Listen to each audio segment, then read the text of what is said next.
Stéphane, Aurélie, en termes de vente, à quel point c'est important d'ailleurs pour des investisseurs qu'à un moment donné, qu'il y ait une traction de vente, hein, quelles sont les conséquences si on ne vend pas assez?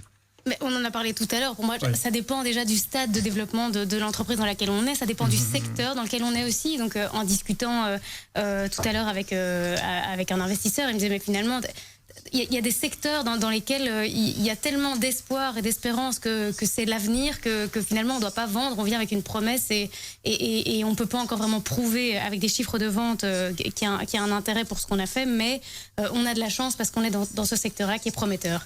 Je crois simplement que c'est important dans tous les cas de montrer, de pouvoir montrer, comme Bruno le disait tout à l'heure, qu'il y a des signes, qu'il y a un attrait du marché, qu'on s'est confronté à ce marché, parce que ça mitige le risque qu'on ait réfléchi à notre projet dans une tour d'ivoire et qu'en fait ils répondent aux besoins de personne. Aurélie, qu'on ait créé de la valeur mais qu'on soit incapable d'en capturer une partie. Hein. Le but de l'entreprise, c'est aussi de capturer une partie de la valeur créée. Hein.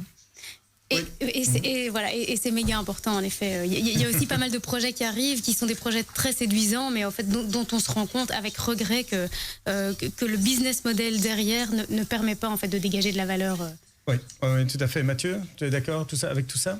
Mais, au niveau de la créativité, il me semble, je peux me tromper, mais que généralement un entrepreneur est quelqu'un qui, quelque part, d'une certaine manière, veut changer le monde. Il y a quelque chose qu'il trouve qu'il y a moyen de mieux faire, ou il a envie de rendre le monde meilleur, ou bien il a envie d'avoir plus de connaissances, que sa société accumule la connaissance, comme Google.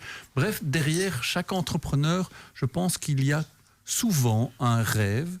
Et alors, comment on accomplit ce rêve? Soit on fait appel à une équipe où il peut y avoir de la créativité, soit on a soi-même. Mais en tout cas, dans tous les cas, c'est difficile d'être entrepreneur, il faut le dire, utilisons les mots, n'ayons pas peur de dire que c'est difficile, parce que quand on veut changer le monde, les gens autour de soi souvent disent « Mais non, le monde, il est très bien comme il est. » Donc pourquoi changer le monde? Es-tu fou comme Jonathan Livingstone, le goéland? Tu veux t'en aller des goélands, mais tu es fou. Donc lisez ce livre, Jonathan Livingstone, le goéland, et n'ayez pas peur d'aller pour votre rêve. Il y a peu de choses qui sont aussi excitantes que de changer le monde. C'est clair. Tu voulais une citation de fin, Philippe? La citation de fin, on n'a plus qu'à mettre le timing, c'est bon, hein, c'est fait. Si tu me l'avais dit plus tôt, j'aurais pu te faire le timing à ce niveau-là. Hein.